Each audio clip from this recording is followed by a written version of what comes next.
Halo teman-teman semua, selamat datang kembali di Seteduh Harian Menjadi Murid. Nah, kalau kita kemarin bahas bilangan 5 dari ayat 5 sampai 10, hari ini kita kelanjutin ke ayat 11 sampai 31-nya nih teman-teman.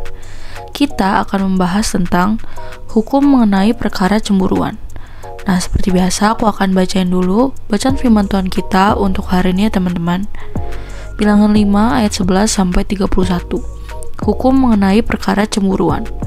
Tuhan berfirman kepada Musa, "Berbicaralah kepada orang Israel dan katakanlah kepada mereka, apabila istri seseorang berbuat serong dan tidak setia terhadap suaminya, dan laki-laki lain tidur dan bersetubuh dengan perempuan itu dengan tidak diketahui suaminya, karena tinggal rahasia bahwa perempuan itu mencemarkan dirinya, tidak ada saksi terhadap dia tidak kedapatan, dan apabila kemudian roh cemburu menguasai suami itu, sehingga ia menjadi cemburu terhadap istrinya, dan perempuan itu memang telah mencemarkan dirinya, atau apabila roh cemburu menguasai suami itu, sehingga ia menjadi cemburu terhadap istrinya, walaupun perempuan itu tidak mencemarkan dirinya, maka haruslah orang itu membawa istrinya kepada imam. Dan orang itu harus membawa persembahan karena perempuan itu sebanyak 1/10 eva tepung jelai, yang ke atasnya tidak dituangkannya minyak, dan yang tidak dibubuhinya kemenyan, karena korban itu ialah korban sajian cemburuan, suatu korban peringatan yang mengingatkan kepada kedurjanaan. Maka haruslah imam menyuruh perempuan itu mendekat dan menghadapkannya kepada Tuhan. Lalu imam harus membawa air kudus dalam suatu tempayan tanah, kemudian harus memungut debu yang ada di lantai kemah suci dan membubuhnya ke dalam air itu.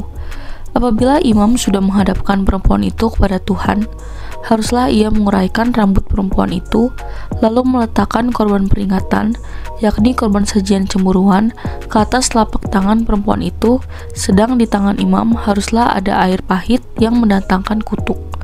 Maka haruslah imam menyumpah perempuan itu dengan berkata kepadanya, "Jika tidak benar ada laki-laki yang tidur dengan engkau, dan jika tidak engkau berbuat serong kepada kecemaran, padahal engkau di bawah kuasa suamimu, maka luputlah engkau dari air pahit yang mendatangkan kutuk ini.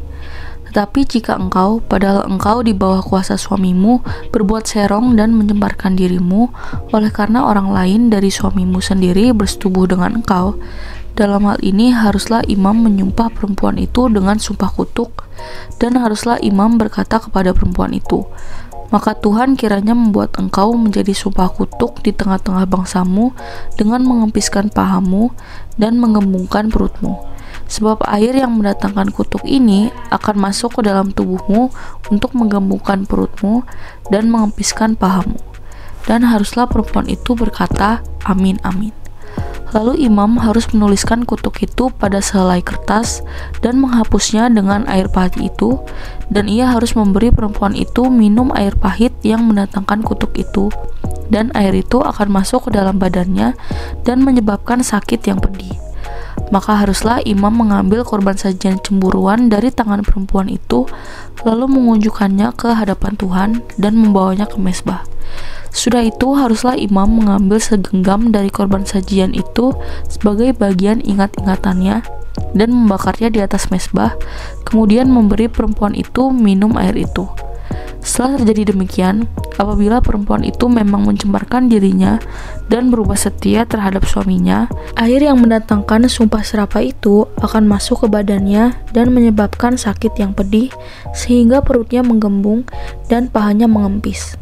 Dan perempuan itu akan menjadi sumpah kutuk di antara bangsanya. Tetapi apabila perempuan itu tidak mencemarkan dirinya, melainkan ia suci, maka ia akan bebas dan akan dapat beranak. Itulah hukum tentang perkara cemburuan kalau seorang perempuan telah berbuat serong dan mencemarkan dirinya, padahal ia di bawah kuasa suaminya. Atau kalau roh cemburu menguasai seorang laki-laki, sehingga ia cemburu terhadap istrinya. Ia harus menghadapkan perempuan itu kepada Tuhan, dan imam haruslah melaksanakan seluruh hukum ini kepada perempuan itu.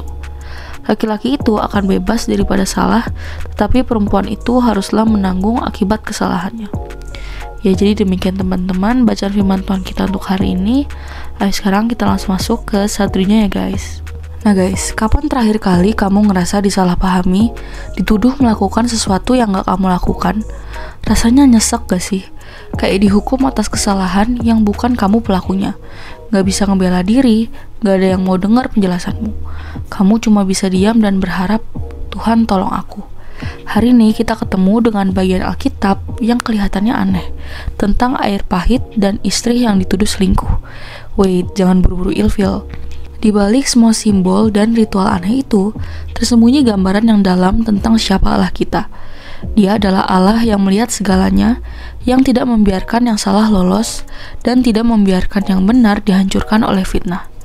Dari Satya di Bilangan 5 ayat 11-31, kita akan belajar tentang Tuhan yang adil, bahkan saat semua orang menuduh kita tanpa bukti. Pirkop ini dikenal sebagai hukum tentang sotah, ritual yang dilakukan jika seorang suami cemburu dan mencurigai istrinya berselingkuh. Yang dibahas tentang bagaimana hukum Tuhan memberikan ruang untuk keadilan, bahkan ketika tidak ada bukti, tidak ada saksi, dan kebenaran tersembunyi. Hukum ini menempatkan perkara pernikahan yang paling intim dan privat langsung di hadapan Tuhan. Tidak ada yang bisa sembunyi, tidak suami, tidak istri. Semuanya harus diperiksa dengan hati yang terbuka. Imam membawa perempuan itu ke hadapan Tuhan, memberikan air suci yang dicampur debu dari tempat kudus, simbol bahwa Tuhan sendirilah yang akan menentukan kebenaran. Tidak ada penghakiman instan dari manusia, tidak ada hukuman karena curiga, Tuhanlah yang jadi hakim dan juri. Kalau perempuan itu tidak bersalah, air itu tidak akan membawa dampak apa-apa. Tapi kalau dia bersalah, tubuhnya akan menunjukkan tandanya, simbol dari kehancuran hubungan, kejatuhan martabat, dan konsekuensi spiritual. Inilah bentuk keadilan dari Tuhan yang melindungi yang tak bersalah dan mengungkap yang tersembunyi, sekaligus mengajarkan umat Israel bahwa dosa itu serius dan bahwa pernikahan itu kudus. Ritual ini menunjukkan bahwa Allah tidak akan membiarkan ketidakadilan berkuasa, bahkan ketika manusia tidak tahu siapa yang salah dan siapa yang benar. Tuhanlah yang akan membela yang tak bersalah dan menyatakan yang bersalah. Di tengah ritual yang kelihatannya kuno ini, kita bisa melihat bayangan Kristus. Tuhan Yesus adalah pribadi yang paling tahu rasanya dituduh palsu, dihakimi tanpa bukti, dan diperlakukan tidak adil. Ia sendiri diminumkan air pahit saat disalib, tapi ia tidak membalas. Ia menyerahkan perkaranya kepada Bapa. Tuhan Yesus menjadi yang bersalah, meski tak bersalah, supaya kita yang bersalah bisa dinyatakan benar di hadapan Allah.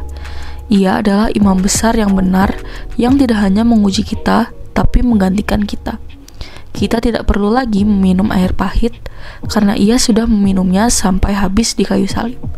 Dalam Kristus, kita tidak hidup dalam ketakutan akan kutuk, tapi dalam kepastian bahwa Allah tahu kebenaran hati kita. Dalam Dia, kita bisa berkata, Tuhan, Engkau yang melihat, Engkau yang membela. Ya, jadi segitu aja teman-teman renungan kita untuk hari ini. Sekarang aku mau kalian buat refleksikan nih guys. Nah guys, mungkin kamu lagi di posisi istri yang dituduh. Wait, what? Ya, maksudnya posisinya tuh mirip, yaitu kamu sedang menghadapi fitnah, tuduhan tanpa bukti, atau bahkan keraguan dari orang-orang terdekatmu. Mungkin kamu sedang dipertanyakan integritasmu, dan kamu nggak punya cukup kekuatan untuk membela diri. Atau mungkin kamu justru adalah si suami yang curiga. Hatimu penuh ketakutan, kecurigaan, dan luka lama yang belum sembuh. Kamu merasa nggak bisa percaya siapa-siapa, bahkan orang yang kamu kasihi. Perikop ini mengingatkan, Tuhan melihat, Tuhan tahu, Tuhan adil. Tuhan tahu yang kamu alami, dan Ia sudah mengambil semua rasa pahit itu di salib. Jangan simpan semua itu sendiri. Bawa ke hadapan Tuhan, biar Dia yang menilai, menghakimi, dan memulihkan, karena hanya Tuhan yang bisa membedakan mana kebenaran dan mana kebohongan. Dan hanya Tuhan yang bisa membela dan memulihkan yang hancur. Nah lalu, pertanyaan reflektif untuk hari ini ada 3 nih guys. Yang pertama, apa yang kamu pelajari tentang karakter Allah dari Bilangan 5 ayat 11-31?